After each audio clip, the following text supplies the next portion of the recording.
Hey folks, David Jones here. I'm a robotics specialist with DeLaval. Today we're going to be touring my family's farm in California, where they're milking 800 cows and making the transition over from a flat barn to robotics. This is my helper today. He'll be coming along with me. He has plenty to say as well. Jones Farms actually began as a turkey farm in the late 1950s. This barn that I'm walking through right now was actually built in 1970, initially to house turkeys, and then in the 90s was remodeled to be housing for cows. My mom and dad started milking on this facility in 1994 in a flat barn. So this is the barn that was built in 1994, and it's a great barn. We can move a lot of cows through it, but the one thing that changed is sourcing labor has always been a challenge. And the guys have to work really hard in here because they have to squat down to the level of every cow. And when you're milking 800 cows 3 times a day, that's a real big challenge. So that was one of the driving factors to transitioning over to robotics.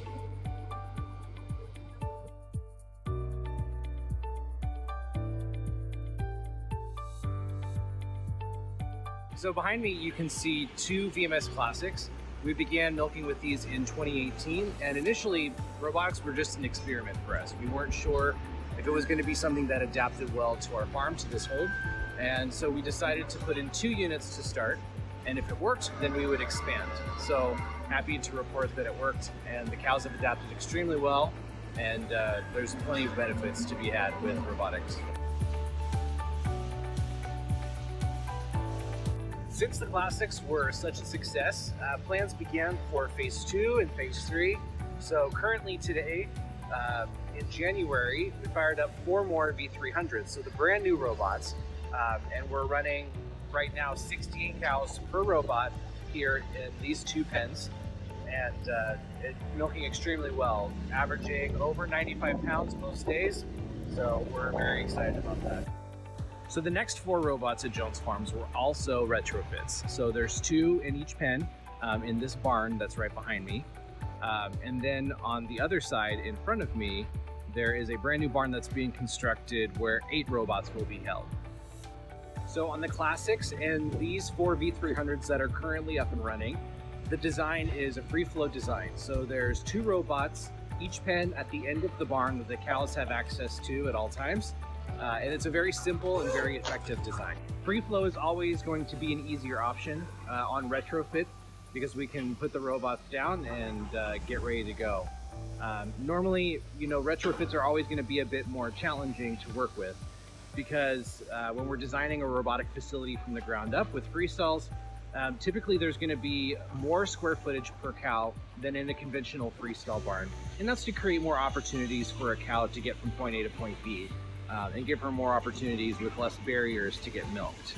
So free flow, guided flow, both are great options with trade-offs, and there's different solutions that fit every single farm, right? So my only advice is that if you're thinking about a robotic project, make sure you ask lots of questions of your robotic specialists and the farms who are out there doing it. That way you can make a decision with what's going to work well for your farm. So behind me is the barn that Jones Farms is building from the ground up. And this is where 8 robots are all going to be in one centralized location. So half of this barn is currently built, and you can see that there's actually cows that are housed in it right now. And then the other half is currently under construction. So we're hoping that this robot barn will be up and running by the end of summer, but it just depends on how fast we can go with construction. This barn was designed with comfort in mind. Nice big fluffy beds, very wide lanes so cows can get where they need to be without any sort of congestion. And yeah, it's a really great place to be a cow. It gets pretty hot here in California, so of course we have outfitted the barn with lots of fans, also some soakers on the feed lanes. So there's plenty of ways to keep cows cool and comfortable. So in this barn, it will be a fully milk first guided barn. So what that means is that the rest area, which is over here, is going to be completely separate from the feed area, which is over here. It looks like we've got an audience. But the feed in this barn is on the perimeter. And there will be finger gates on all of the crossovers, which are one-way gates, which when the cows go from feed to rest, the only way back to feed will be through a smart selection gate. So there's a couple really cool benefits to a fully milk-first guided barn.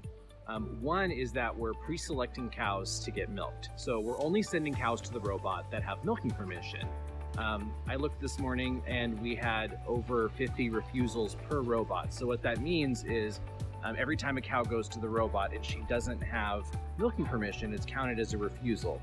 So what that does is it eats up box time, valuable time where we could be harvesting milk instead of turning away cows that are just wanting to get some of the grain. So with pre-selection, we're only sending cows to the robot that have milking permission, and we pretty much eliminate that problem of refusals, and we're maximizing the robot's time. The other advantage to pre-selecting cows and to having a separate feed area from a separate rest area is that it reduces fetching. So every time a cow gets up from her bed and goes to eat, she has to pass through a smart selection gate. That gate is making the decision whether or not this cow has milking permission. So if we can get the cow to make this loop around the barn 10 to 12 times a day or more, it makes it very easy to capture the cow 3 times to get her milked. So every time she gets up, we're checking if she has milk permission. That's the only thing that the smart gate does.